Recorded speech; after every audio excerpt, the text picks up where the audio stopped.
Hello, Tasha Wise here. Welcome back to my channel. It is good to be back. It's good to have you back. So, today I want to be discussing about people using religion as a control technique. Can we be honest about this? Like, I don't know. Let's talk. So, I find it quite disheartening when people, on the whole, let's just say people, because it's not necessarily a sex thing, think it's okay to be in positions of power and to try to dominate another person using the vulnerabilities that they find in the other person, which can be, for example, they are very open to God. This is quite emotional for me actually, because I don't know. There's one example I'm thinking about in my head right now, and in this example, a beautiful soul was strongly manipulated, using religion. And I saw it play out.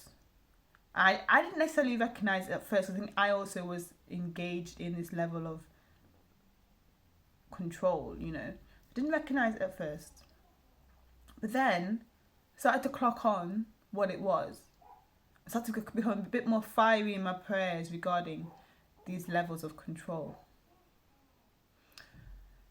Yeah, the point was that anyone's susceptible to this level, because the thing is, if you have an openness to God and you genuinely believe in God, but you are also very new on your journey with God, someone that you experience or you see as a bit more experienced than you, that you think is further down the road, you're more likely to listen to them and even obey them if they are very strong in their opinion.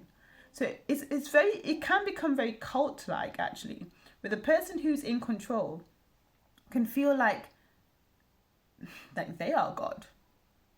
Maybe the power trip goes to their head and they have a lot of pride, and they can have a little power trip, but it's very, very damaging to those who are very new to God, because they can have such a bad experience from these people with power trips.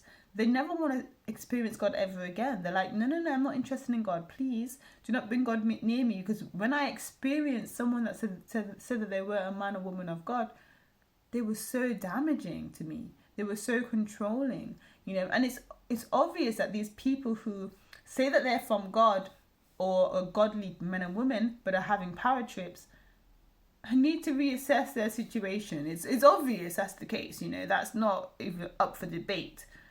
But what I'm trying to say is the person that's left behind can end up in shatters. Their life can be shattered. They can really resist anything to do with God. I remember myself now. I remember backsliding for many years from God, and I love God. It's from a young age, from a young child. I love God so much. Then I backslid because someone had used that level of control and manipulation with me. They used that level of control and manipulation and brought God into the picture and said, basically making me out to not be very godly or something like along those lines, or not good enough or whatever. And I felt it so intimately. I felt it in my body that when I left God, it was kind of like, I don't know. So when I left the relationship, I thought God is the same as that person. I associated God with a very domineering, manipulative person. And I thought, you know what? God is the same because, I don't know. It's like the way that the brain works, like it associates things with things, and it just brings, I don't know, it just makes your brain, I don't know, if something bad happens, it associates with something else, then it just associates things with things. So this is what happened to me. I associated God with pain, manipulation, being a bully. That's why I associated God with. And I remember the experience of how God had to win me over again and win me back to him. It was a process, but I didn't trust God. I was like, no, I don't trust you. I've always trusted God since I was a young age. But from that experience, I stopped trusting God. And I remember God had to win my trust over again. He really, really did. Like, God is such a beautiful God. He's so patient. He's so kind. He's so long-suffering. Because he had to win me over once again, you know. And it's by the little ways, the little things. But I had to, like, learn to trust God again. I can't describe how it happened. It seemed quite supernatural, but it was like a long process. It wasn't like overnight. It was like over periods of like maybe years, where he had to try to win my trust over again, because I was so badly wounded by a person, by a human being that claimed to know God but didn't know God, you know. And actually, to be fair, that's happened a few times. It's happened a few times. I can't even lie. But the thing is, the second time it happened, I was a bit more sure of my relationship with God, so it didn't affect me as much as the first time. I didn't backslide. Second time it happened, I was able to be like, okay, some people are just evil. And I was just like, I just need to just heal myself, and God helped me to heal, you know. So this is where the second time came, and it was a lot better in a sense. Still, the image of godly people in my mind has almost been tainted, where I struggle sometimes to trust people who are godly in positions of power, because those kinds of people have seriously wounded me. So again, association. But this time, it wasn't God's fault in my head. In my mind, it wasn't God's fault. You know, it's the person's fault that did it. And, you know, but the point is that this domineering of controlling someone using religion is probably the worst thing you can do. Like, it's probably one of the worst ways to control and manipulate someone, because not only are you almost taking away their free will, you're also tainting their relationship that they have with God. And without God, if you are a very godly or godly aspiring person, you're taking away their soul. It feels like their actual soul. You end up being like an empty shell. You know, if you feel like you are made to be with God, and then someone takes that away from you, it's taking away a lot. You know, and I'm not blaming anyone, because it is our personal responsibility, our own relationship with God.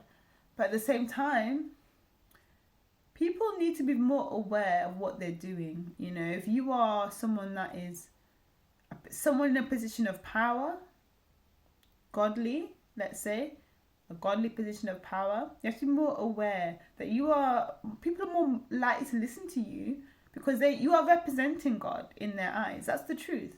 You're representing God in their eyes. And so they're more likely to listen to you and do whatever you say, because they're thinking, oh, if I don't do what the pastor says, maybe that's almost the same in their mind as disobeying God. You know? And if they're not strong enough to have their own strength in faith, they may just follow you, you know, like a sheep, which is not a bad thing. Sheep are not bad in the Bible. It's a good thing in the Bible, but a sheep going into a ditch is also not good. That's the bad side of being a sheep. If you're too following and you just follow people like blindly, you end up in a really bad place. So one good thing I think I've always had about myself, I have always questioned people. You know, whether it's internally or externally, I do question people, because I think, okay, you're saying this, but what do I think? You know, there's a differentiation. I never follow people just blindly. I just don't do it. I've never done it. I probably will never do it. I advise you not to do it also. Do not follow anyone blindly. Always question people. Always question yourself, and question the intentions of why someone's doing what they're doing. Because actually, people do things for so many different reasons. Money is a big indicator. Power is another one. You know, them actually wanting something out of you. Sometimes it's sex, and they are meant to be a godly person. Trust me, these things actually happen, you know, in the world of godliness or godliness. These things happen. So you have to always be questioning what someone's intentions are, and how much do their actions actually line up with what they say. If they don't line up very much, they are actually a hypocrite, and you can loosely keep them at arm's length if you desire to. But they are hypocrites, and that's the truth. If they are matching up with what they say, still doesn't necessarily mean that they are still got good intentions towards you. You know what I mean? So even then, be very, very questioning about people's intentions. One good way to really discern people sometimes is to take a step back. I enjoy taking steps back and be like, okay, this is nice, this dynamic going on, but right now I'm taking a step back. And I take a step back like every so often to just go deep into prayer, just me and God, with no outside influences that can, affect my energy. So if I can just take a step back, I think that's personally a good idea for Christians to do on a regular basis. You can have a fellowship, you can meet with people, whatever. Especially if you're quite sensitive like I am. Take a step back at times. Just observe from afar and, allow yourself to process people, You don't have to always be so much under their wing, that you can't see what they're doing or who they are as a person, No one's perfect, not saying that. I'm not perfect, no one's perfect. At the same time, if someone's a leader to you, you have to be able to respect them to some extent. Otherwise, why are you following them? You can't really follow someone you have absolutely no respect for. Like, it's just not going to work, is it? So, make sure you're honest with yourself and your levels of respect for someone. Otherwise, choose not to follow them. Choose to follow someone else, Same as going for YouTube and seeing people online. If they can see that what they're saying is not lining up with, in your head, then maybe don't watch their videos, That's how I look at things. That's how I look at life. And actually, I'm quite careful on who I listen to regarding godliness anyway. I don't listen to like loads of pastors and loads of prophets and loads of people online and ministers. I just don't. It confuses me more than anything else because everyone has a different opinion. And I would rather stay in prayer, seek God, and try to understand what God's opinion is so that I've got a direct source. As opposed to going to everyone else, asking everyone else's opinion and still being confused. When God finally does reveal himself to you in dreams, in visions, in whichever way he chooses to, it's very, very, very, very, very clear, to be honest. It can be overwhelmingly clear at times, Within that clarity, there can be choice. Within that clarity and free will, definitely. But at the same time, if you have a problem and you ask God for the solution, he will give you a solution. If you follow that solution or not is your choice. But he will give you a solution, definitely, guaranteed. And sometimes the solution comes so naturally that you don't even see it could be God, but it is God. He's just arranged your circumstances in such a way where the solution appears in real life and you're like, oh, I prayed about this and now look what's happened. I don't know. So this is my little encouragement for everyone. If you're going through something where either you are questioning people in authority or you've been really hurt by people in authority in the godly way, first just forgive them. Forgive them. No need to have any problems with them. No need to have any beef with them. You're not that person. You're bigger than that. You're better than that. You're more godly than they are, in a sense, if you can rise above any hurt with forgiveness. So if you can do that, that's really, really good for your soul. And then once you've done that, just be more, I don't say skeptical, but more questioning about people. Don't just follow people blindly, because the Bible doesn't want us to do that anyway. Like, you have to find your own faith and work out your own salvation with fear and trembling. You have to do your own studies and do your own praying. No one can do these things for you. If you want to seek the truth, you close your door to your room and you look up and you start asking some questions. That's what I advise to anyone. It's not about anything else. That's how I found God, at times in my life. And that's how I suggest you do it. It's quite simple, really. We overcomplicate things. It's just about asking.